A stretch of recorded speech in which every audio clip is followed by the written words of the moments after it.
Every man remembers the moment it all changed.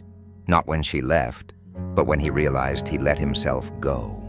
That quiet, uncomfortable truth that whispers in the silence. I stopped being him. She didn't leave because she stopped loving you. She left because you stopped becoming the man she first admired.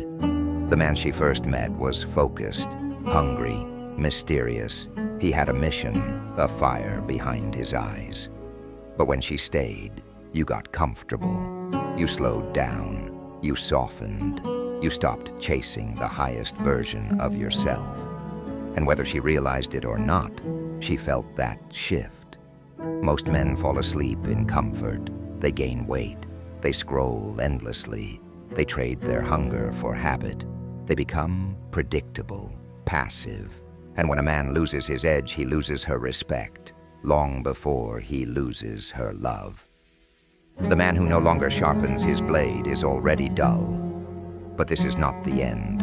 This is the moment you rebuild, through silence, through sweat, through early mornings and nights without distraction. You hold your energy.